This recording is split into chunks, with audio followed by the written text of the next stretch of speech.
We're not live yet. Just give me a second. Okay. Sorry for the Yeah. No worries.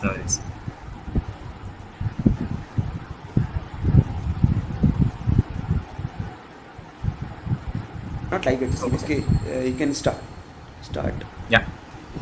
Hey everyone, welcome to this session of Lightning Talks with us at FOSS Hack 2021. Today we have with us some speakers who will be taking 10 minutes to introduce their FOSS projects or FOSS communities, and then each speaker will get exactly 10 minutes. At 9 minutes 45 seconds of each speaker, I'll notify them in the chat that your session is about to end. We won't let you exceed the 10-minute timeline.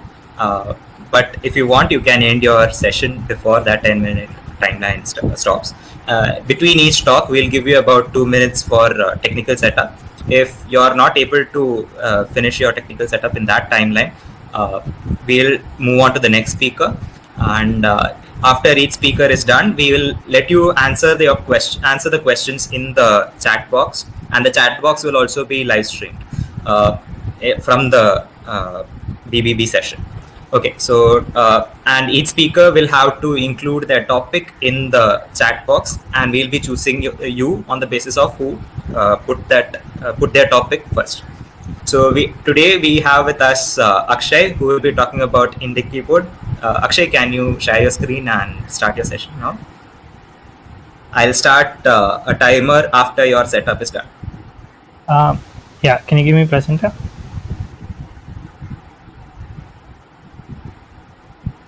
Vishal? Yeah, you're presenter now. Okay. Once you have started sharing screen, I'll start your timer as well. Fine. This might be experimental. So I'm talking about Indic Keyboard. Is the small window visible? The MotoGFS plus Indic Keyboard website. Yeah. Okay.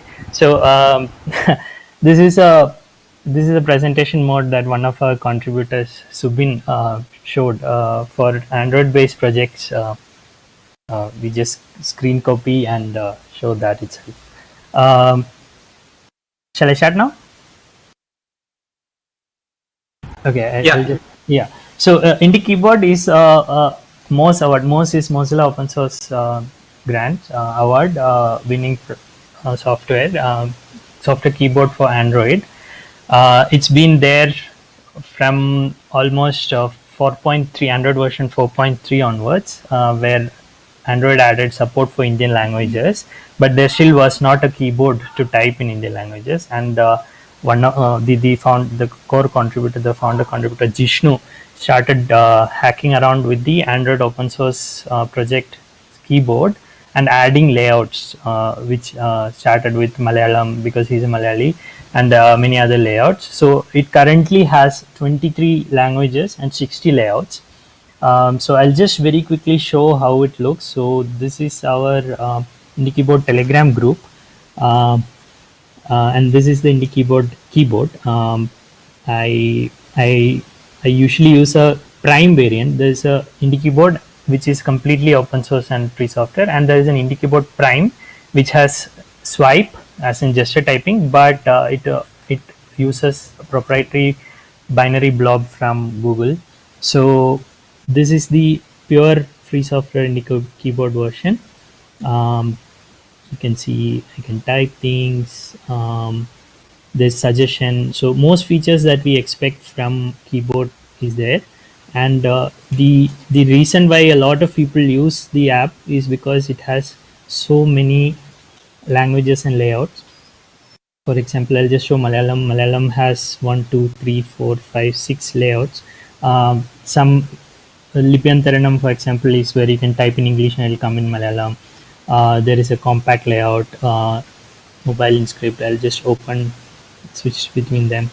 So compact comes up like that. Lipyantaranam comes up like that. So when I type something, Akshay, it comes as Malayalam. So all of this language support, just so that Indian users can get on using a keyboard in their own language. So it's available for download from F-Droid Play Store. You can also directly download it. So I'll just show you the F-Droid version. This F-Droid version. There's also this Prime is my own private repository, but this is the original one. And then when we go to Play Store, we actually have something that Google did to show you. So if we search for Indic Keyboard in the Play Store, the first thing that comes up is Google Indic Keyboard, which is actually Google violating its trust and putting its own product above us. So when we scroll all the way down, we can see Indic Keyboard there.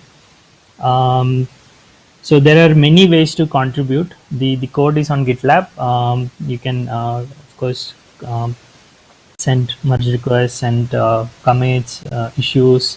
So there are lots of people sending layout issues. So they want a new key, they want a key somewhere else. So there are so many issues reported in lots of languages by lots of people from across India.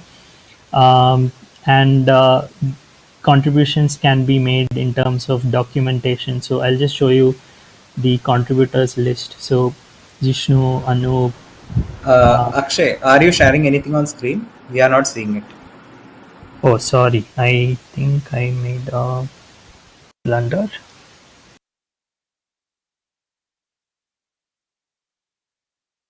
Yeah. This is there, no? Yeah. So contributions can be made in terms of documentation, creating graphics. So because it's a keyboard layout, people would need some way to figure out how does it look, what layouts are there, how to type certain things. So lots of documentation kind. And then features also. For example, the contributor I mentioned earlier has added support for something called Varnam into Indic Keyboard. So that allows intelligent suggestions. So lots of different ways to contribute. There are many themes also. You can suggest your own theme. You can change the color scheme and include your own theme. So the community is available on Telegram, but also on GitLab. You can you can directly contribute issues. So we are a happy community welcoming new contributors. Of course, it's open source and there are constraints because of that, but you're all welcome to come in, contribute, learn from others, and make a keyboard for all of us. Thank you. Awesome. Thank you, Akshay, for sharing about Indic Keyboard. We'll now move on to the next speaker. We'll have the question and answer session after the talks are done. Next speaker will be Graham. Graham, can you share your screen?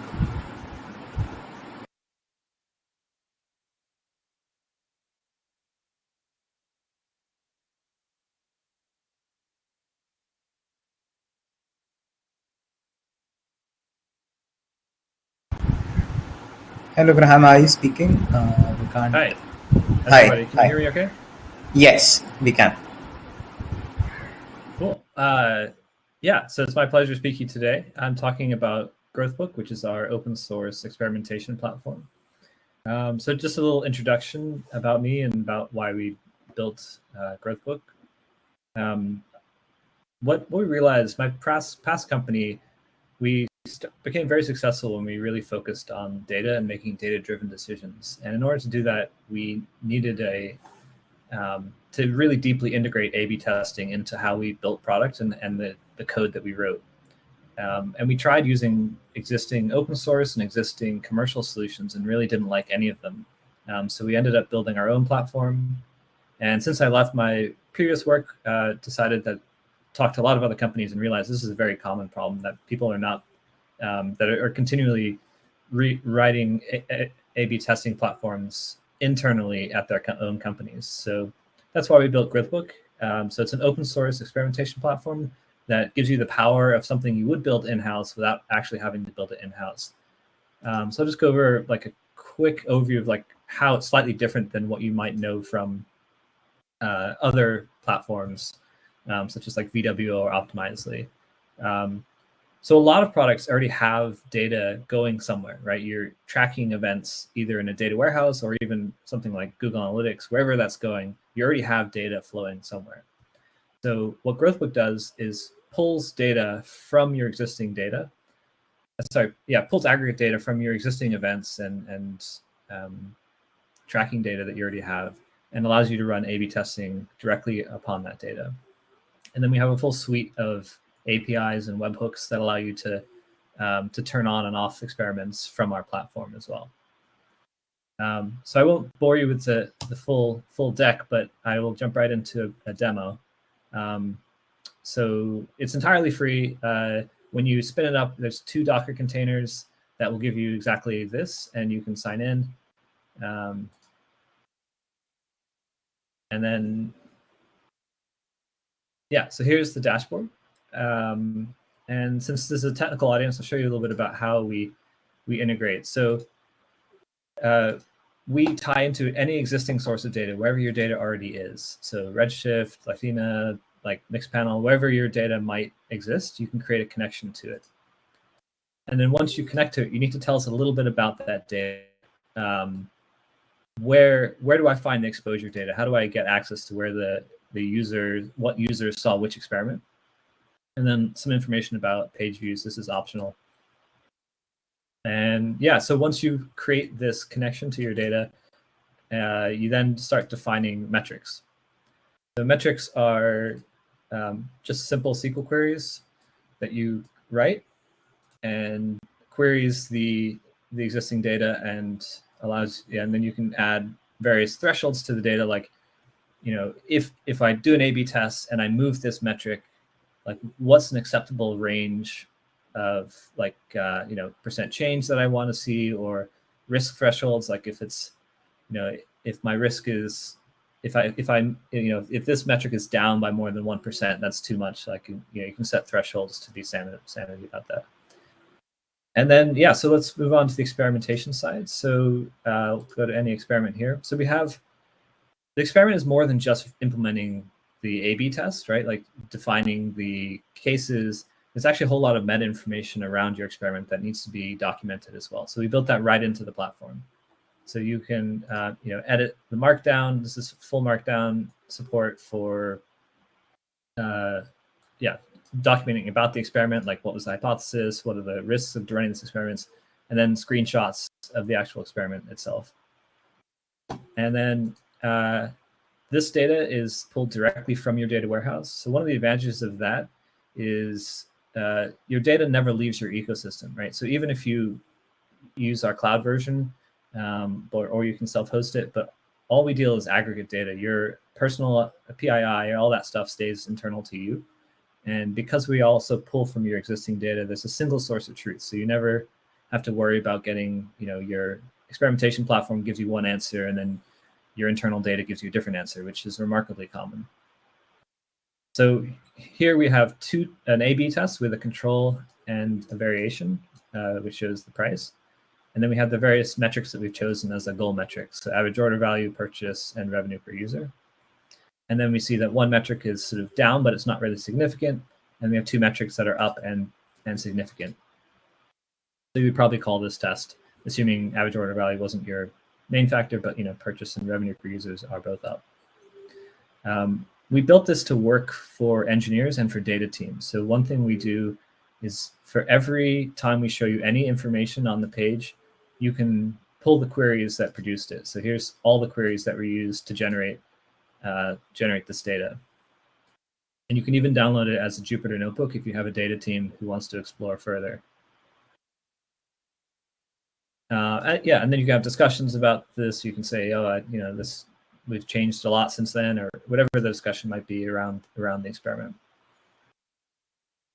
One of the neat things we do is, because we sit on top of your data, we can actually give you an objective impact score. So if you want to run a test on, say, an About Us page, we can look at like the traffic that comes through the About Us page and see if that's worth optimizing or not. So a lot of people don't have a great instinct in terms of like if a experiment is really worth optimizing or running or not. And then finally, we have the presentation layer. So this is a way that you can automatically generate a presentation to share out the reviews, share out what happened with a particular A/B test. So this is based on Airbnb's experiment review meetings, where you show the two variations. So this one we have green buttons versus blue buttons, and you get everyone to vote. Say, okay, do you prefer blue buttons or green buttons, or which one do you think won?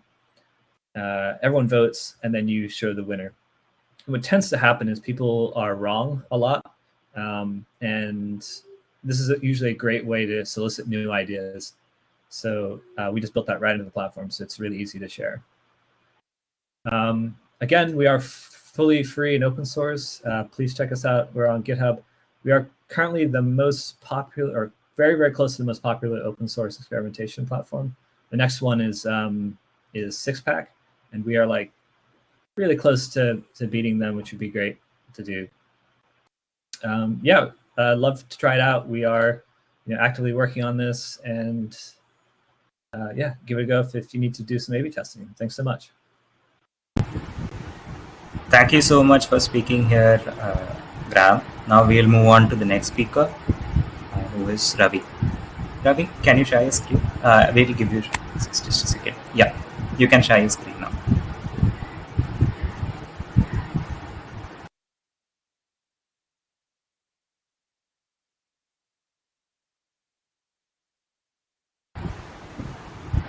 Ravi, hello. Oh, yeah. Hello, am I audible? Hi. Yes. Can you share your screen and talk about your project? Yeah, I will start. So, Yeah. So are you able to see my screen? It's loading. Yes. Yeah. Can I start your session? Yeah. Awesome. Yeah, so I am talking about Bifrost bridge MAM support. I will tell you what it is in a short time. Can you see my camera? No? No. I'm sorry. No worries. Sorry. Yeah. So I'm talking about Bifrost bridge MAM support.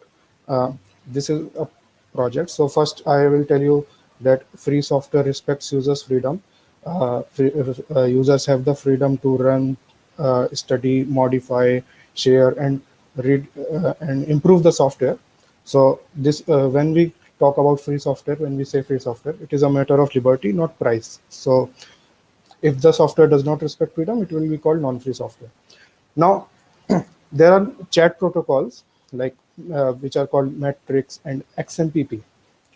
Matrix and XMPP both are, let me explain what they are. So Matrix is a chat protocol which is federated, in the sense like emails are federated, and @gmail.com account can send a mail to @yahoo.com account.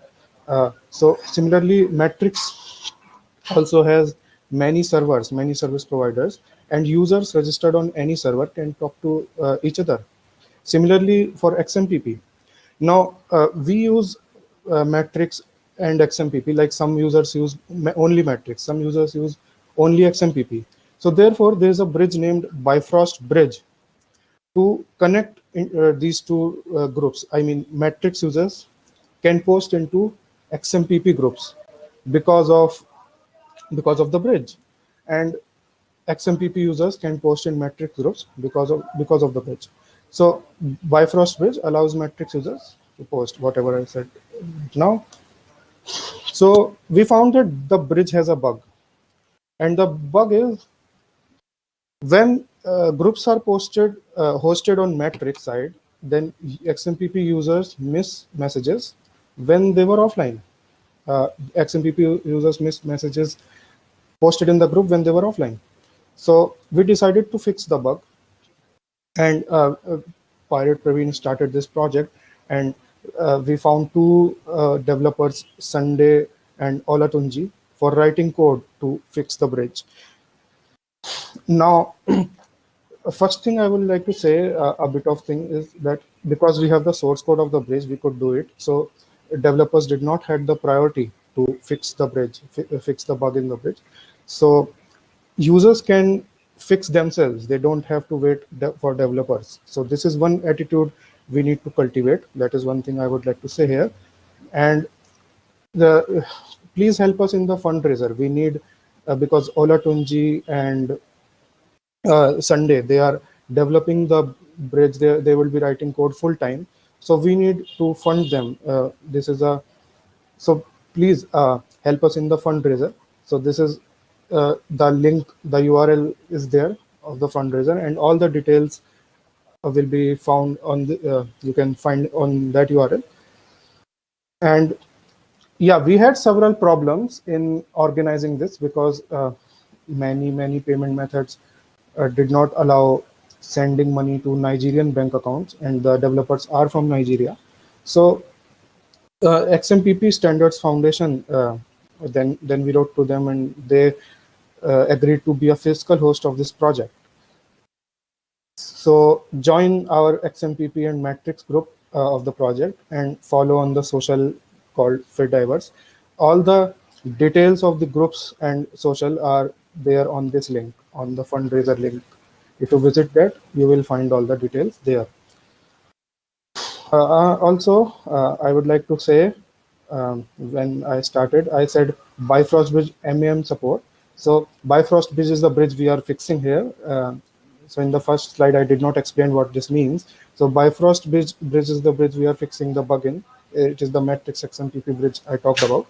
And MAM support means message archiving management, which keeps the history on the XMPP side, keeps the history of the messages on the XMPP side. That's what basically the project means. So basically, yeah, we are fixing this bug, and so that XMPP users can receive messages when they were offline, can see the messages which were posted in the group when they were offline.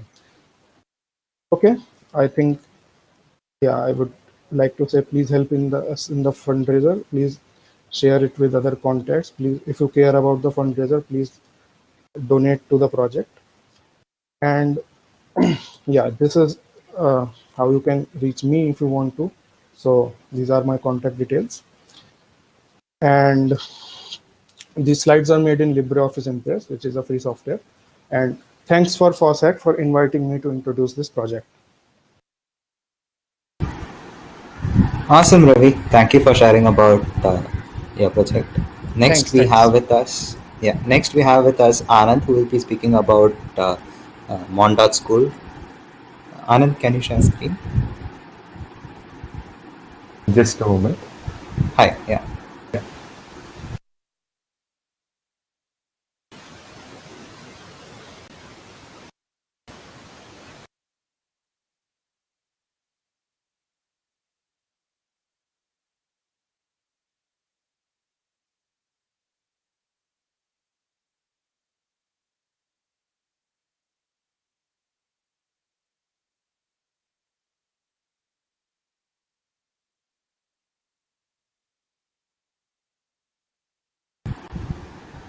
In the meantime, if anyone has any topic that they want to talk about other than what you have already talked about, you can put it in the chat. We'll have you reload it for the next talk session.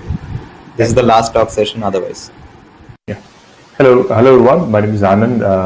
I work at the FOSS United Foundation, and most of the time I spend on building Mon.School, a community-driven online platform for learning programming. So we started this platform with a course called Java Programming to learn programming in a really fun way. But since then, we kind of started adding more courses. For example, I'll just go and share the courses page. Yeah, so these are all upcoming courses. So what we're looking it is kind of have many courses on the platform where students can learn online in an interactive way. So one thing that Mon.School is trying to do is to kind of reduce the barrier for people to help others learn. So we're starting with adding more courses. For example, these all courses are created by people in the community. So to make these things easy, what we've done is we've built a system to make it easy to kind of order courses. I want to kind of show that and then invite people in this group to kind of come and join and help us in getting more courses. So give me a moment. I'll share. Excuse me. That is really not okay. Yeah. So.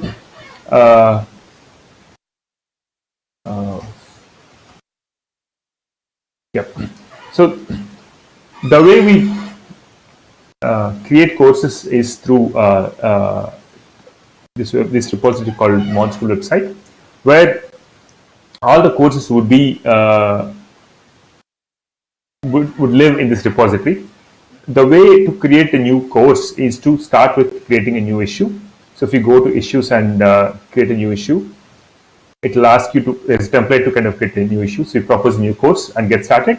And all the discussion about the course, etc., is public. People can, the people in the community can actually comment about course, propose changes, etc. And the way people add content to it is by sending a pull request. And once the pull request gets merged, that gets pushed to the site. So we kind of made this framework to make it easy for the others to create courses. So I want to invite all of you to kind of join us, and if you're interested, propose a course, or if you find a course that's interesting, please come and contribute either in different ways, right? You can actually help in reviewing someone else who's creating a course, etc. Yeah, that's pretty much about the course authoring, and I think that's all I have to share now. Thanks. Awesome. So right now, no one else has put any topic to be spoken next. So I think if anyone wants to ask questions for the speakers, you're free to go ahead and ask.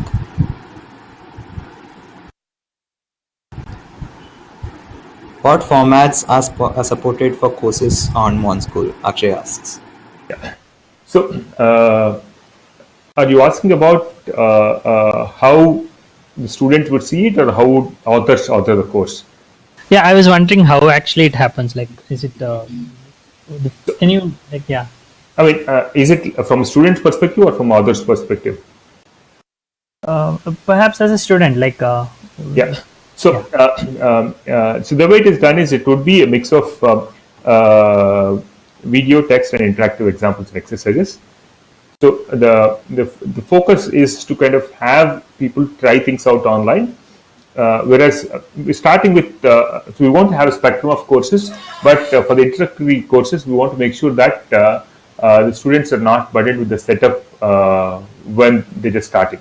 So all these courses would have an online environment where they can actually try the examples and solve the exercises. Okay, so I think the primary portion of the course is the text explaining the concepts and interactive examples, followed by exercises. But they'll also be accompanied by videos where the instructor would actually explain these concepts in a video as well. I think so. All four of them. Makes sense. Thanks.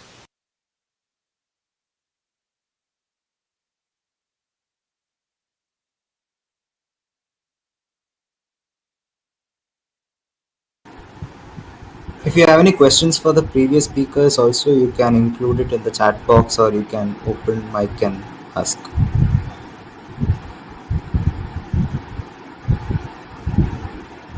So I had a question for Graham. So what's your business model? How do you make money and continue to sustain the project?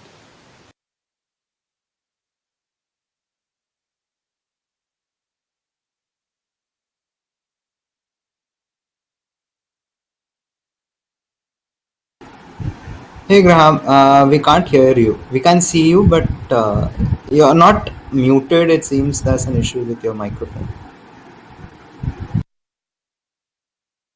No, we can't hear you.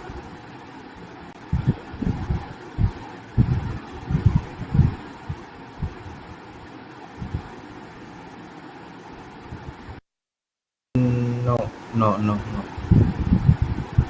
There seems to be some issue with microphone. You are now unmuted.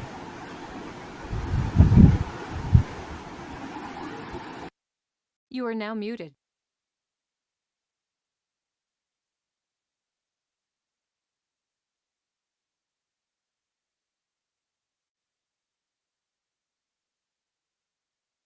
Is that working now? Yes, we can hear you now. Hey, sorry about that. Yeah, so the business model is eventually will be an open core product. So we will eventually offer some enterprise features, but at the moment everything is free and open source, and that will continue to be. What happens is when you start getting businesses at very, very large scales, the needs they have are different, and so our plan is to build into that feature. So basically, support your growth as a company all the way up.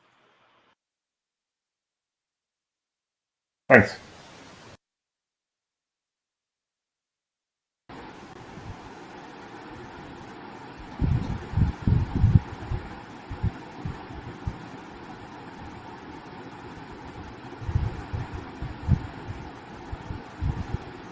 Akshay, if you want, you You can are now ask your unmuted. question.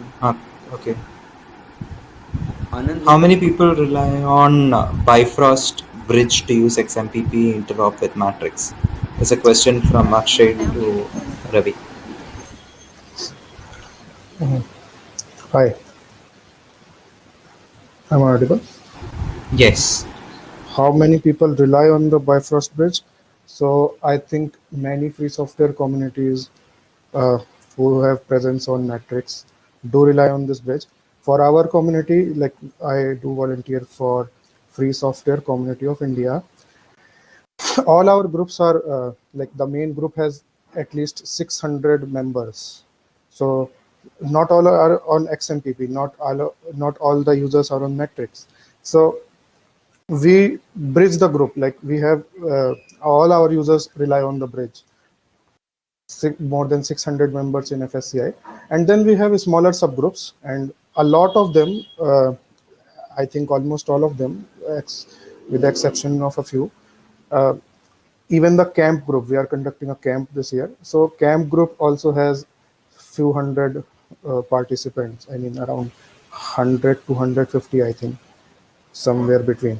So that group also relies on Matrix XMPP, this Bifrost bridge. So for us, fixing this bridge is very important because most of our groups rely on the bridge. So if the bridge is hosted on Matrix, I forgot to tell you one or two things. Maybe I can just briefly say that. So if the group is hosted now, what we do is to bypass the bug, uh, to bypass this situation, we host our groups on XMPP side, not on Matrix side, and then bridge it to Matrix. Okay.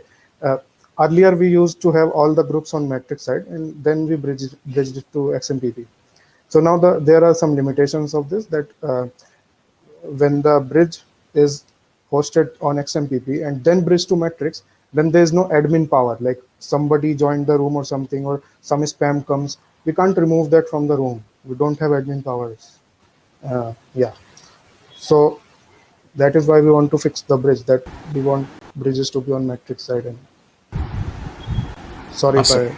I. Anand, does that make sense? Sorry, Akshay, does that make sense? Yeah, Akshay? yeah. Okay. Awesome.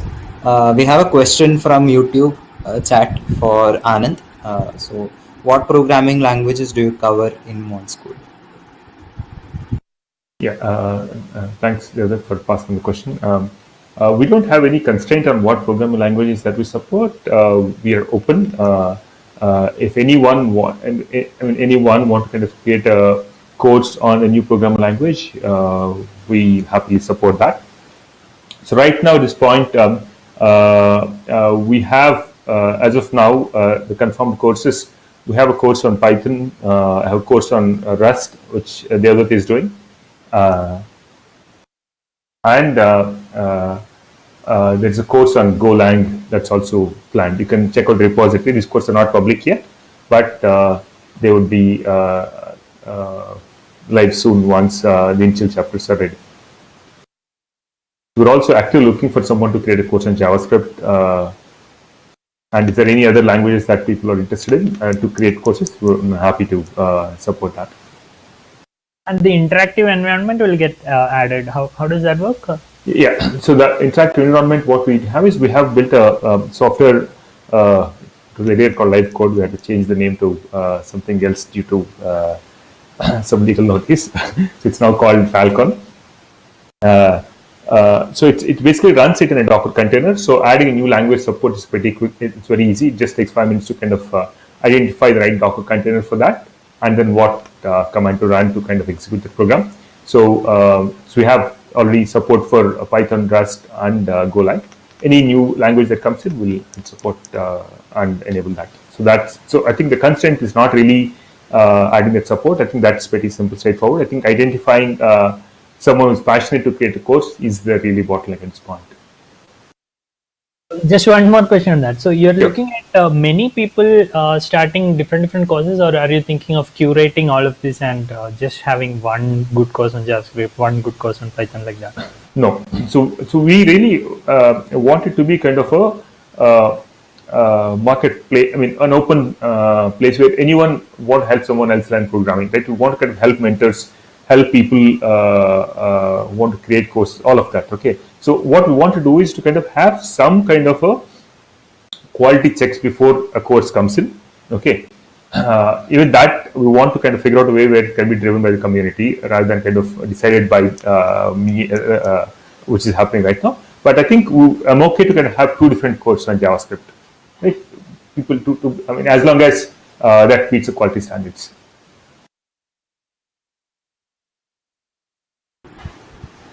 Awesome. Okay.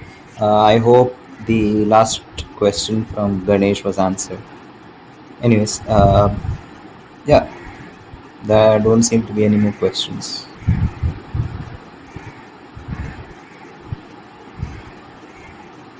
All right. If that is it, we'll end the session today. Thank you, Anand. Thank you, Vishal. Thank you, Akshay, Graham, and Ravi for joining and sharing about your projects and communities. I guess this is the end of Lightning Talks for FOSS Hack. Please join us at 4 p.m. Today we have Vishal Nehra, who will be speaking about the Amaze File Manager today. And next week on the 13th and 14th, we have FOSS Hack, which is the hackathon. We'll also be having some talks during that session. Thank you. Keep well and